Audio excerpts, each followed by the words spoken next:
Welcome to all dear student. My name is Mohammad Shoaib. Previous lecture में हमने class ninth board का paper 2024 जो हुआ था उसका क्वेश्चन नंबर थ्री और टू और थ्री हमने क्या किया था, डिस्कस किया था। आज के इस लेक्चर में हम क्वेश्चन नंबर 4 डिस्कस करेंगे। तो क्वेश्चन नंबर 4 में वो कहते हैं कि अटेम्प्ट एनी 6 पार्ट, कोई से 6 पार्ट आप लोगों ने क्या करने हैं, अटेम्प्ट करने हैं।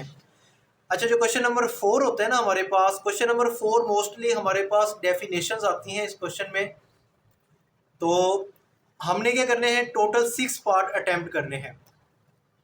तो यहाँ पे देखें, सबसे पहले एक डेफिनेशन, यानी हम थर्ड पार्ट को देख रहे हैं। तो यहाँ पे किस चीज़ की डेफिनेशन है, रेशो की डेफिनेशन मेंशन है। तो रेशो क्या होता है, तो यहाँ पे मैंने रेशो की डेफिनेशन लिख दी है। रेशो यानी A ratio B equal to A over B, यानी रेशो को हम फ्रैक्शन की फॉर्म में भी लिख सकते हैं।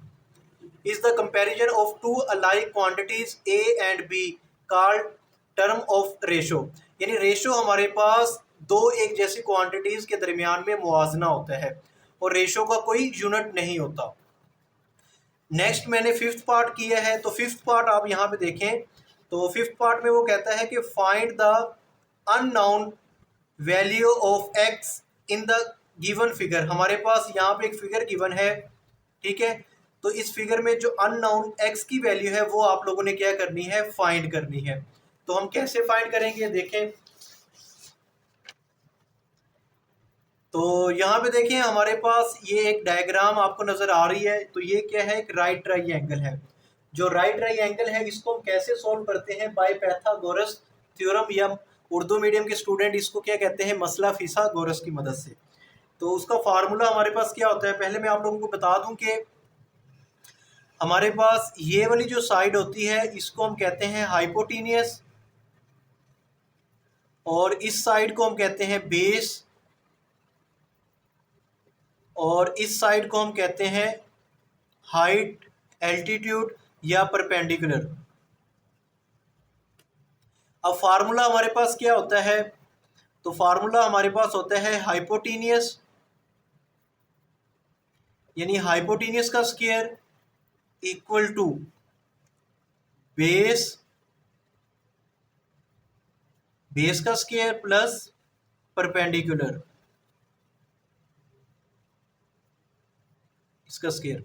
तो ये हमारे पास क्या होता है, पाइथागोरस थ्योरम का फार्मूला होता है। अब आपने यहाँ पे इनकी वैल्यूज पुट कर दें।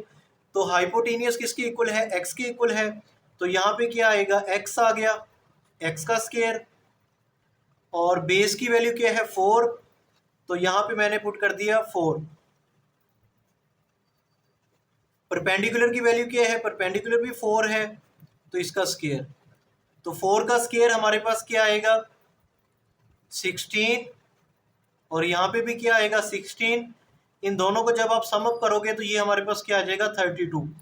तो यहाँ पे सेंटीमीटर सेंटीमीटर, तो कि क्या हो जाएगा, सेंटीमीटर का स्क्वायर, यानी कि इसके साथ अगर हम सेंटीमीटर यूनिट ऐड करें तो इसका भी स्क्वायर है। तो ये हमारे पास क्या आ गया, सेंटीमीटर का स्क्वायर, और यहाँ पे क्या आ गया, एक्स का स्क्वायर। अब हमें क्या चाहिए, एक्स की वैल्यू चाहिए। तो यहाँ पे क्या आ रहा है, एक्स का स्क्वायर। तो बोथ साइड पे हम क्या करेंगे, स्क्वायर रूट ले लेंगे।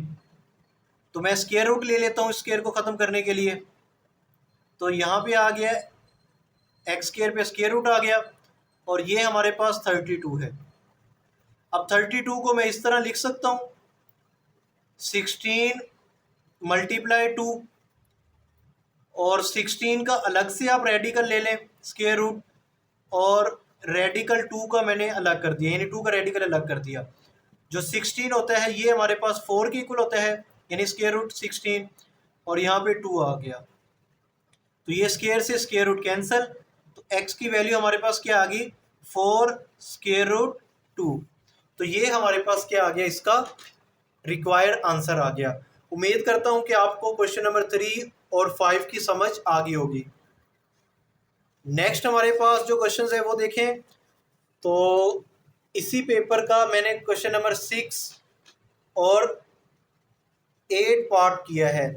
तो यहाँ पे जो 6 पार्ट है वो डेफिनेशन है, एरिया ऑफ अ ट्राइंगल, और जो 8 पार्ट है वो क्या है, इन सेंटर। मैंने आपको बताया था कि जो क्वेश्चन नंबर 4 है इसमें मोस्टली डेफिनेशंस आती हैं। तो यहाँ पे देखें, एक डेफिनेशन है एरिया ऑफ ट्राइंगल और एक डेफिनेशन है इन सेंटर की। तो ये डेफिनेशंस आप लोगों ने लाजमी तैयार कर लेनी है। उसके बाद हमारे पास 7th पार्ट गिवन है, find the area of the figure. तो ये हमारे पास एक फिगर गिवन है, इसका आप लोगों ने क्या करना है, एरिया फाइंड करना है। अब यहाँ पे देखें तो हमने क्या कैलकुलेट करना है, area of the given figure. तो ये वाली जो फिगर आप लोगों को नज़र आ रही है, ये हमारे पास क्या है, एक स्क्वायर गिवन है। तो इसका एरिया कैसे कैलकुलेट करते हैं स्क्वायर का, तो यहाँ पे मैं लिख देता हूँ एरिया ऑफ स्क्वायर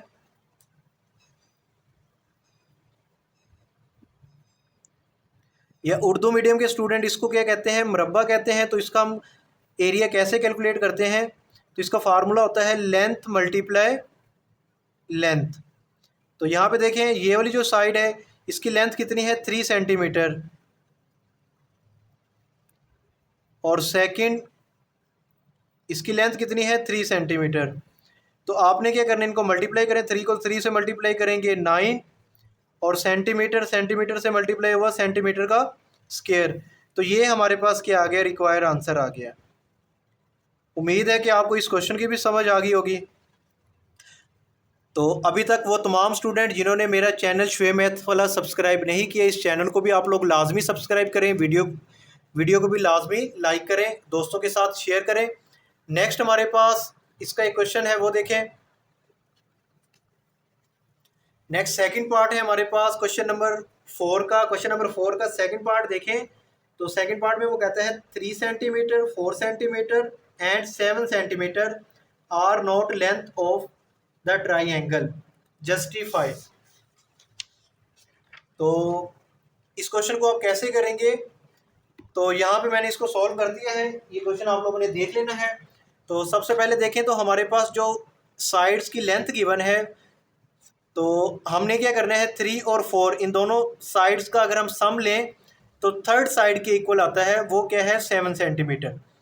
तो हम कहते हैं कि the sum of the length of 2 sides of triangle should be greater than the third sides, but here sum of 2 length is equal to the length of third. यानी हम लोगों ने ये ऑलरेडी पढ़ चुके हैं राइट ट्राइंगल में कि अगर हम 2 साइड्स का सम लें तो वो जो थर्ड हमारे पास साइड होगी उससे क्या होना चाहिए, ग्रेटर होना चाहिए। लेकिन यहाँ पे क्या आ रहा है, उसके इक्वल आ रहा है। तो ये हमने क्या कर दिया, जस्टिफाई कर दिया।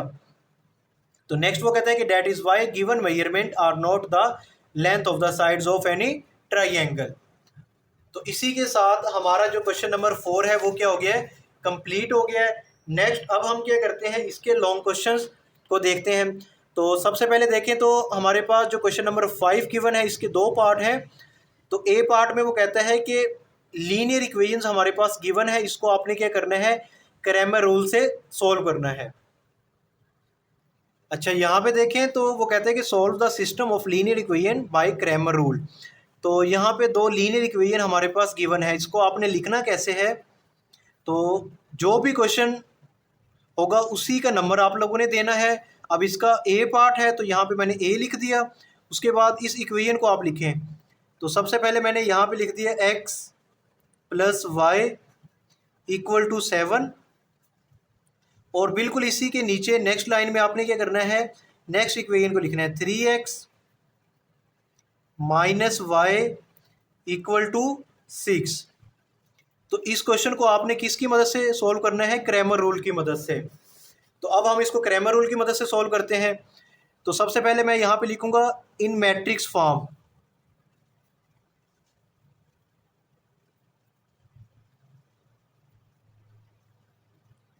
जो उर्दू मीडियम के स्टूडेंट हैं वो क्या लिखते हैं, कालबों की शक्ल में लिखने से।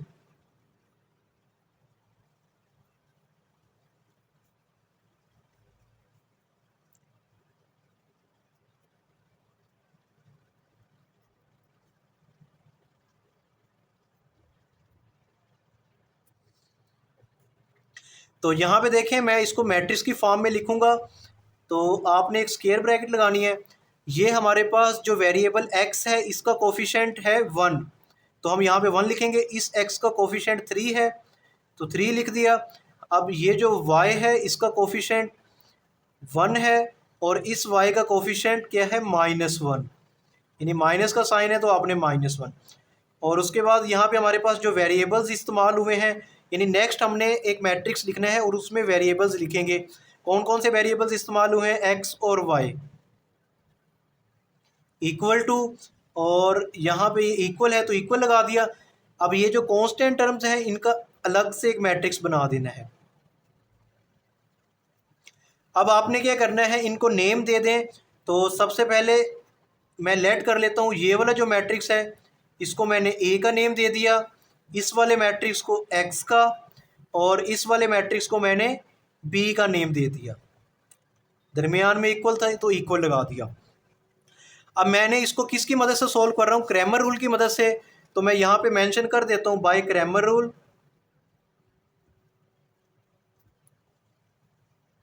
तो हमारे पास जो क्रैमर रूल का फार्मूला है वो आप लोग पहले लिख दें। तो क्रैमर रूल का फार्मूला क्या है? अगर आप लोगों ने ये अननोन x की वैल्यू फाइंड करनी है तो x के लिए हमारे पास फार्मूला होता है ए एक्स का डिटर्मिनेंट या ए एक्स का मक्ता ओवर में ए का डिटर्मिनेंट यानी ए का मक्ता। और अगर आप लोगों ने y को फाइंड करना है, अननोन वैल्यू y को, तो उसका फार्मूला क्या होगा? ए वाई का डिटर्मिनेंट ओवर में ए का डिटर्मिनेंट यानी ए का मक्ता, उर्दू मीडियम के स्टूडेंट के लिए। अब आप क्या करेंगे, सबसे पहले आप लोगों ने ए का डिटर्मिनेंट फाइंड करना है। तो ये वाला जो मैट्रिक्स हमारे पास गिवन है ये क्या है? ए है। तो पहले मैंने मैट्रिक्स ए लिख दिया, उसकी वैल्यू क्या है? 1 1 3 -1। अब मैंने इसका क्या लेना है? डिटर्मिनेंट यानी मक्ता फाइंड करना है। तो पहले मैं इसको डिटर्मिनेंट की फॉर्म में लिख रहा हूँ। तो इस तरह आप लोगों ने इसको डिटर्मिनेंट की फॉर्म में लिखना है, 1 1 उसके बाद 3 -1। अब आप क्या करें, इसका डिटर्मिनेंट लें तो क्रॉस मल्टीप्लाई करें, 1 को -1 से मल्टीप्लाई करें, ब्रैकेट में 1 और नेक्स्ट ब्रैकेट में नेक्स्ट टर्म लिखें -1। तो यहाँ पे माइनस आता है दरमियान में, और इस 1 को 3 से मल्टीप्लाई करें। 1 को मल्टीप्लाई करोगे 3 से, 1 को -1 से मल्टीप्लाई किया, -1 आ गया, 3 को 1 से, ये 3 आ गया और साथ में माइनस है तो ये हो गया -3। इन दोनों को सम अप करो तो ये हमारे पास क्या आ गया? -4। ए का डिटर्मिनेंट क्या आ गया? -4। अब आप यहाँ पे लिखेंगे ए का determinant is not equal to 0 so solution is possible, यानी कि ये एक हमारे पास नॉन सिंगुलर मैट्रिक्स है तो इसका सोल्यूशन क्या है? पॉसिबल है, यानी हम इसको आगे सॉल्व कर सकते हैं।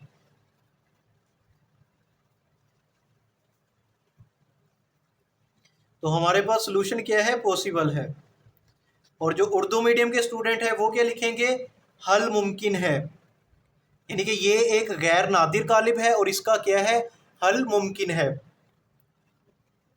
अच्छा, अब हम क्या करते हैं, यहाँ पे कुछ मैट्रिक्स लिख देता हूँ मैं, क्योंकि अब मुझे क्या चाहिए? ए एक्स मैट्रिक्स चाहिए और ए वाई मैट्रिक्स चाहिए।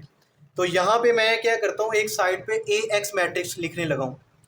तो मेरे पास यहाँ पे देखिए क्वेश्चन में ए एक्स मैट्रिक्स नहीं गिवन, तो ए एक्स मैट्रिक्स मैं कैसे बनाऊंगा? तो यहाँ पे देखिए ए एक्स मैट्रिक्स के लिए मैंने ए एक्स लिख दिया और यहाँ पे मैंने मैट्रिक्स ब्रैकेट्स लगा दी। अब देखिए ये वाला जो मैट्रिक्स है ना हमारे पास, ये वाला या ये वाला मैट्रिक्स, ये क्या है? ए मैट्रिक्स है। जब हम ए एक्स की बात करेंगे ना, किसकी? ए एक्स की, तो ये जो एक्स वाली टर्म्स है ना, यानी ये जो एक्स की वैल्यूज़ थी, एक्स के कोफिशिएंट की, हम इसको क्या कर देंगे? डिलीट कर देंगे, ख़त्म कर देंगे। इनकी जगह पे हमने क्या लिखना है? ये जो मैट्रिक्स बी है ना, 7 और 6 यहाँ पे लिखेंगे, यानी यहाँ पे हम लिखेंगे 7 और यहाँ पे लिखेंगे 6। 1 और -1 को एज इट इज़ लिखते हैं, 1 और -1 को। तो ये हमारे पास ए एक्स मैट्रिक्स आ गया, जिसका हम नेक्स्ट पेज पे क्या करेंगे? डिटर्मिनेंट फाइंड करेंगे। और ए वाई आप कैसे फाइंड करेंगे? तो यहाँ पे देखें ए वाई जो मैट्रिक्स होगा तो वो भी आप लोगों ने ऐसे ही करना है। तो उसमें आपने वाई वाले को डिलीट कर देना है। तो ये ए मैट्रिक्स है, इसमें ये वाले जो वैल्यूज़ मैंने लिखी थी 1 और -1 ये वाई की थी, इसकी जगह पे आपने 7 और 6 लिखना है। 1 और 3 एज इट इज़ आ गया, इसकी जगह पे मैंने क्या पुट कर दिया, 7 और 6 को पुट कर दिया। अब आप नेक्स्ट पेज पे 1 बाय 1 इन दोनों का क्या करें, डिटर्मिनेंट फाइंड करें, ए एक्स का और ए वाई का। तो मैं यहाँ पे क्या करता हूँ, एक लाइन लगा दी मैंने, तो यहाँ पे मैं ए एक्स का डिटर्मिनेंट फाइंड करने लगा हूँ। तो इसको मैं डिटर्मिनेंट की फॉर्म में लिख रहा हूँ। तो अब मैं ए एक्स का डिटर्मिनेंट कैसे देखें, 7 1 6 -1, 7 1 6 और -1 ये इसकी वैल्यूज थी, इसका डिटर्मिनेंट फाइंड करें। 7 को -1 से मल्टीप्लाई करेंगे, 7 को मल्टीप्लाई करेंगे -1 से, दरमियान में -1 को मल्टीप्लाई करेंगे 6 से, 7 को -1 से मल्टीप्लाई करें -7, 6 1 दा 6, तो इन दोनों को जब आप सम अप करोगे तो ये -13 आ गया, यानी ये हमारे पास क्या आ गया, ए एक्स का डिटर्मिनेंट। अब मुझे ए वाई का डिटर्मिनेंट भी चाहिए, तो ए वाई के डिटर्मिनेंट की वैल्यूज़ क्या है हमारे पास, देखें। तो यहाँ पे ए वाई की डिटर्मिनेंट की वैल्यू है 1736। अब इनका डिटर्मिनेंट फाइंड करें, तो 1 को 6 से मल्टीप्लाई करें, 7 को 3 से, 6 1 दा 6 और 7 को 3 से मल्टीप्लाई करेंगे, ये क्या आएगा 21। इन दोनों को आप क्या कर दें, माइनस कर दें, तो ये हमारे पास क्या आएगा, -15 ए वाई आ गया। अब आपने क्या करना है, हमने x की वैल्यू फाइंड करनी थी, तो वो क्या होता है, ए एक्स का डिटर्मिनेंट ओवर में a का डिटर्मिनेंट। तो यहाँ पे मैं लिख देता हूँ फार्मूला पहले, x के लिए ए एक्स का डिटर्मिनेंट ओवर में a का डिटर्मिनेंट।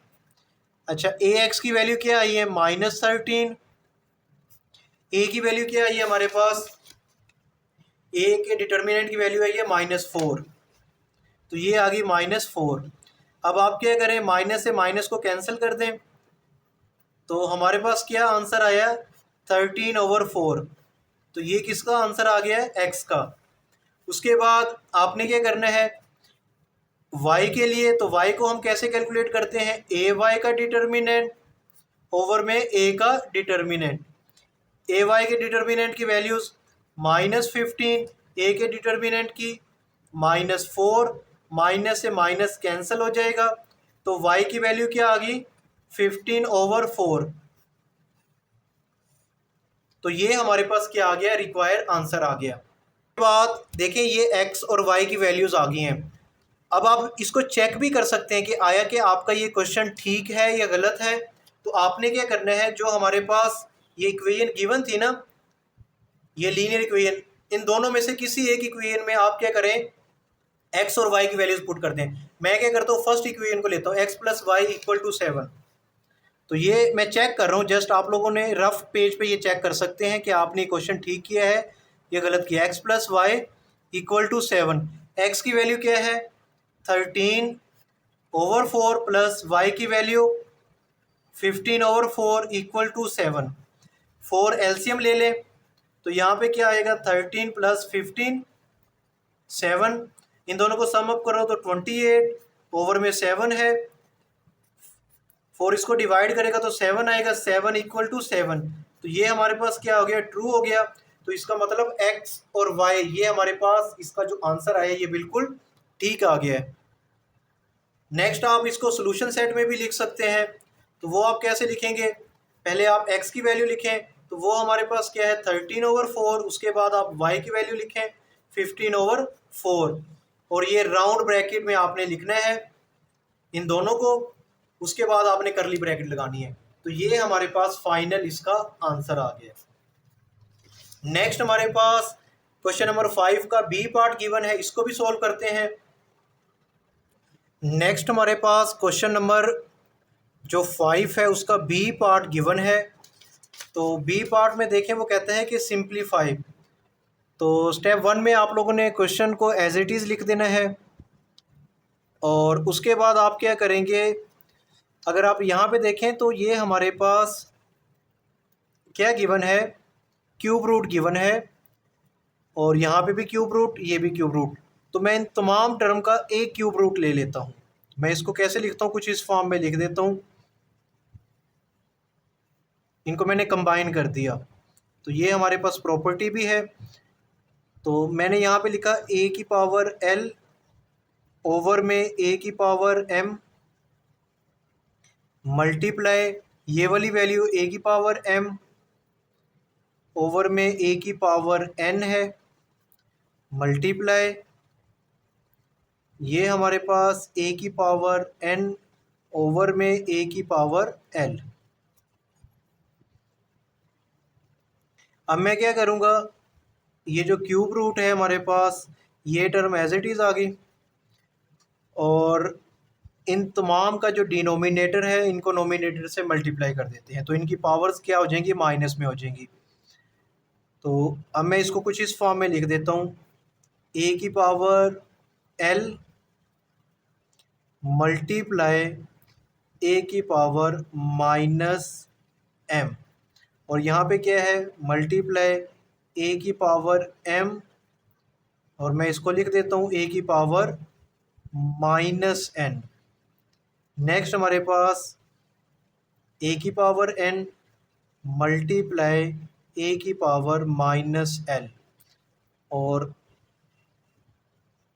होल का क्या था हमारे पास, क्यूब रूट। उम्मीद करता हूँ कि यहाँ तक आपको समझ आ गई होगी। नेक्स्ट आपने क्या करना है, इन तमाम की बेस सेम है तो पावर्स क्या हो जाएंगी, ऐड हो जाएंगी। तो मैं एक बार ए लिख देता हूँ और बाकी तमाम की पावर्स को क्या कर देते हैं, सम अप कर देते हैं। तो ये हमारे पास एल माइनस एम और प्लस एम माइनस एन, और ये वाला प्लस एन माइनस एल। अब इस एल से ये L cancel, minus M plus M, N से ये, तो यहाँ पे हमारे पास क्या आ गया, ये हमारे पास ए की पावर क्या आ गई, 0 आ गई है, और यहाँ पे हमारे पास 3। अब इस क्यूब रूट को मैं कुछ इस फॉर्म में भी लिख सकता हूँ। तो ये हमारे पास रेडिकल से मैंने इसको एक्सपोनेंशियल फॉर्म में कन्वर्ट कर दिया। तो हमारे पास ए की पावर 0, यानी अगर कोई भी नंबर हो और उसकी पावर 0 हो, वो किसके इक्वल होता है, 1 के इक्वल होता है। और 1 की पावर 1/3 ये भी हमारे पास किसके इक्वल होगा, 1 के इक्वल होगा। तो ये हमारे पास रिक्वायर आंसर आ गया। उम्मीद करता हूँ कि आपको ये क्वेश्चन समझ आ गया होगा। नेक्स्ट हमारे पास जो सेकंड लॉन्ग क्वेश्चन है वो क्वेश्चन नंबर 6 है। क्वेश्चन नंबर 6 का जो फर्स्ट पार्ट है वो हमारे पास चैप्टर नंबर 3 में से आया हुआ है। चैप्टर नंबर 3 की जो एक्सरसाइज 3.4 है, और इसका क्वेश्चन नंबर 1 का फोर्थ पार्ट ये गिवन है। अच्छा, यहाँ पे देखिए वो कहते हैं कि use log table find the value of this, इसकी वैल्यू फाइंड करनी है। तो कैसे फाइंड करेंगे, तो सबसे पहले आपने लेट कर लेना है, let x equal to this value. तो ये वैल्यूज लिखें 2.709, और यहाँ पे 5 आ गया। नेक्स्ट हमारे पास 1.239 और ये 7। अब आपने नेक्स्ट स्टेप में क्या करना है, यानी हमने इसको लॉग की मदद से सॉल्व करना है, लॉग की टेबल की मदद से। तो बोथ साइड पे आपने क्या ले लेना है, लॉग ले लेना है। तो यहाँ पे मैं लिखता हूँ taking log on both side.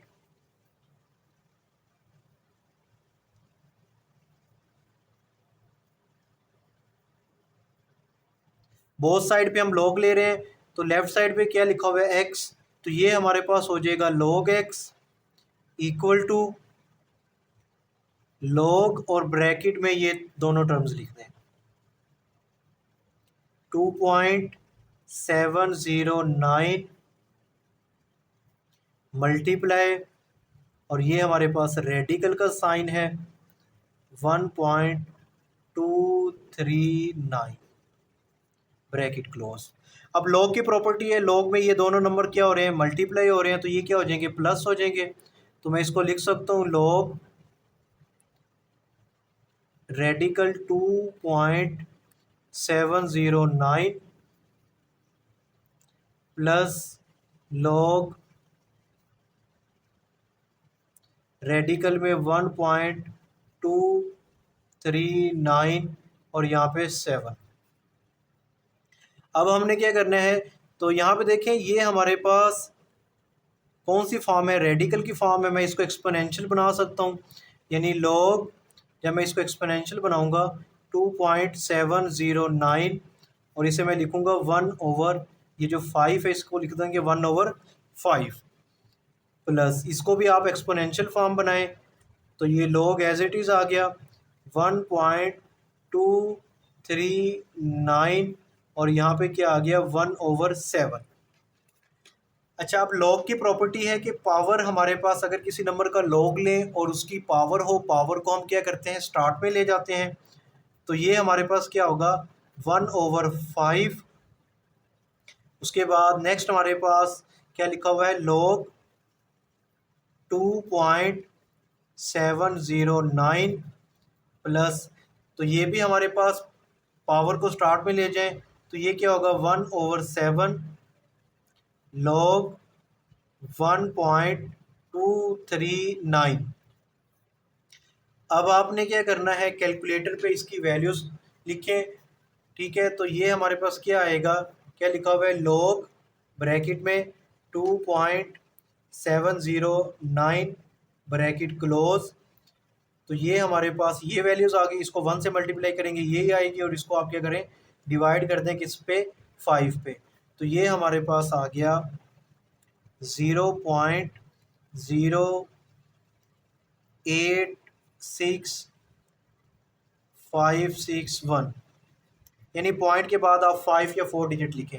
उसके बाद इसका लॉग लें कैलकुलेटर पे, लॉग ब्रैकेट में 1.239 ब्रैकेट क्लोज, इसको 1 से मल्टीप्लाई करेंगे ये टर्म आएगी और डिवाइड करते हैं आप इसको 7 से, तो ये हमारे पास आ गया 0.01329।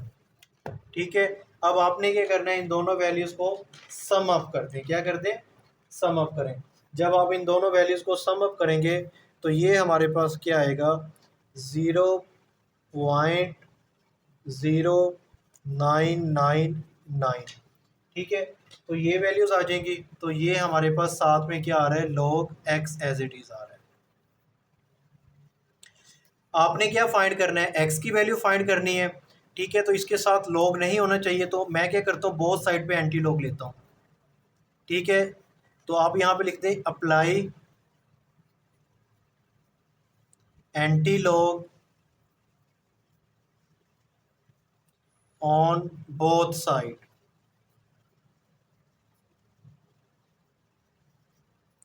तो जब एंटी लॉग लेंगे तो क्या आएगा, एंटी आ गया यहाँ पे, anti log multiply log x equal to, इस वैल्यूज़ का भी आपने क्या लेना है, एंटी लॉग लेना है।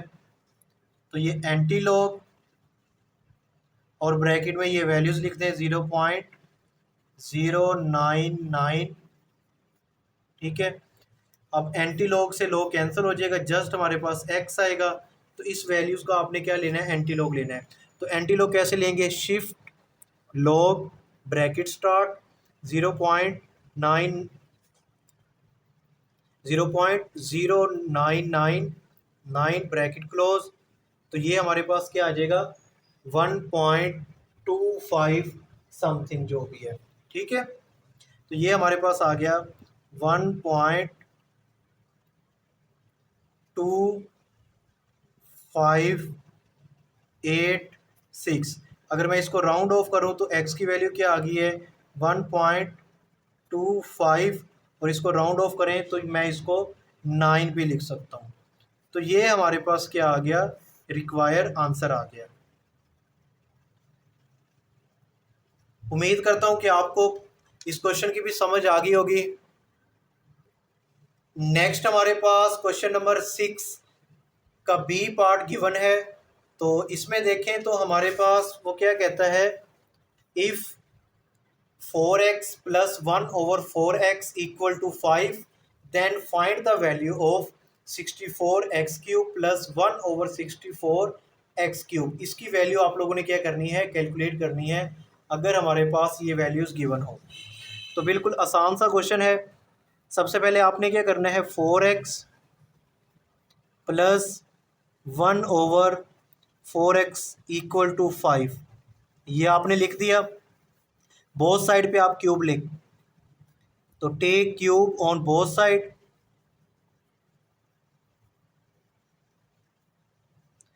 तो बोथ साइड पे आपने क्या करना है, क्यूब लेना है। तो यहाँ पे देखें हमारे पास क्या गिवन है, 4x प्लस 1/4x इसका क्यूब आ जाएगा इक्वल टू 5 का क्यूब। अब हमारे पास ना क्यूब का फार्मूला है, वो यहाँ पे मैंने लिखा हुआ है। क्यूब का फार्मूला क्या होता है, a plus b whole cube. तो ये इक्वल होता है a क्यूब, यानी जो फर्स्ट टर्म है a का क्यूब, सेकंड टर्म क्या है प्लस b है, तो प्लस b का cube plus 3ab into a plus b. तो ये फार्मूला आप लोगों ने यूज़ करना है यहाँ पे। तो यहाँ पे a की वैल्यू क्या है, 4x। तो सबसे पहले 4x का क्यूब यानी a का क्यूब प्लस b की वैल्यू क्या है 1/4x, तो इसका क्यूब प्लस 3, उसके बाद a की वैल्यू क्या है 4x, b की वैल्यू क्या है 1/4x। नेक्स्ट हमारे पास क्या है a प्लस बी। तो देखें a प्लस बी क्या है, वो हमारे पास है 4x plus 1/4x equal to 5 का क्यूब क्या होता है 125। तो ये देखें 5 का आपने क्या ले लेना है, क्यूब लेना है। तो 5 का क्यूब क्या आएगा 125, तो इक्वल टू मैंने यहाँ पे लिख दिया 125। अच्छा यहाँ पे देखें ये 4x से ये 4x कैंसिल आउट हो गया।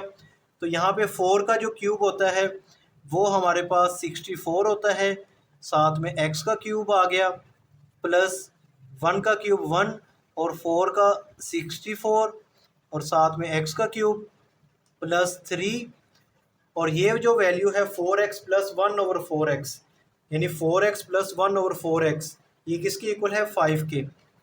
तो यहाँ पे मैंने 5 पुट कर दिया इक्वल टू 125। अब 3 को 5 से मल्टीप्लाई करेंगे, ये हमारे पास 15 आएगा और ये वैल्यूज एज इट इज़ लिख दें। 64x का क्यूब प्लस 1/64x का क्यूब। अब आपने क्या करना है, 15 को इक्वल के उस एंड पे ले जाएं क्योंकि मुझे जस्ट इसकी वैल्यू चाहिए। तो 64x का क्यूब प्लस 1/64x का क्यूब इक्वल टू 125 माइनस 15। इन दोनों को जब आप माइनस करेंगे तो हमारे पास क्या आएगा, यानी 125 को माइनस किया 25 में से तो कितना आ गया, और सॉरी 15 में से 125 को, ठीक है, किससे माइनस करने हैं, जस्ट 15 में से, तो ये 110। तो ये हमारे पास क्या आ गया, रिक्वायर आंसर आ गया। इसी के साथ हमारे जो लॉन्ग क्वेश्चन थे, ठीक है, कोई से 2 पार्ट जो आप लोगों ने करने थे वो क्या हो गए हैं, कंप्लीट हो गए हैं। यानी अगर हम देखें तो क्वेश्चन नंबर 5 और 6 हम लोगों ने क्या कर लिया है, कंप्लीट कर लिया है। इसके बाद आप लोगों ने क्या करना है, क्वेश्चन नंबर 9 क्या है, कंपलसरी है। अब 9 में देखें तो हमारे पास 2 थ्योरम गिवन है, ठीक है। तो अब ये देखें ये कौन से चैप्टर में से थ्योरम आया है, तो ये हम देख लेते हैं। सबसे पहले तो आप लोगों ने चैप्टर नंबर 12 को थ्योरम के लिहाज से तैयार करना है। तो चैप्टर नंबर 12 में से जो थ्योरम आया है वो हमारे पास हम डिस्कस कर लेते हैं।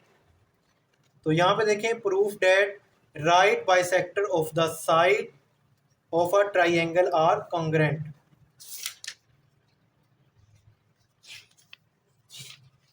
तो ये हमारे पास जो थ्योरम है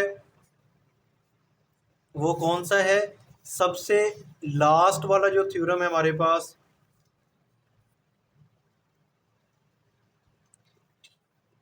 ठीक है, तो ये थ्योरम आप लोगों ने लाजमी प्रिपेयर करना है। 8 मार्क्स का हमारे पास क्या आएगा, थ्योरम पेपर में आना है। तो ये हमारे पास गिवन है, ये वाला थ्योरम क्या कहते हैं, थ्योरम नंबर 3, ठीक है, ये वाला थ्योरम है, ठीक है। The right bisector of the sides of triangle are congruent. तो ये थ्योरम नंबर 3 हमारे पास लास्ट ईयर पेपर में आया था, तो ये आप लोगों ने लाजमी तैयार करना है। इसी के साथ हमारी आज का जो लेक्चर है ये वीडियो कंप्लीट हो गई है। और हमने क्या डिस्कस किया था इसमें, क्वेश्चन नंबर जो हमारे पास लास्ट क्वेश्चन रहता था, क्वेश्चन नंबर 4, ठीक है, ये क्वेश्चन नंबर 4 के तमाम शॉर्ट क्वेश्चंस डिस्कस कर लिए थे, जितने 6 करने थे। उसके बाद ये लॉन्ग क्वेश्चन हमने डिस्कस कर लिए हैं, और इससे प्रीवियस वीडियो में हम क्वेश्चन नंबर 2 और 3 डिस्कस कर चुके हैं। वीडियो अच्छी लगी है इसको लाइक करें, और मेरे इस चैनल को भी आप लोगों ने लाजमी सब्सक्राइब करना है। मिलते हैं नेक्स्ट वीडियो में। अल्लाह हाफिज़।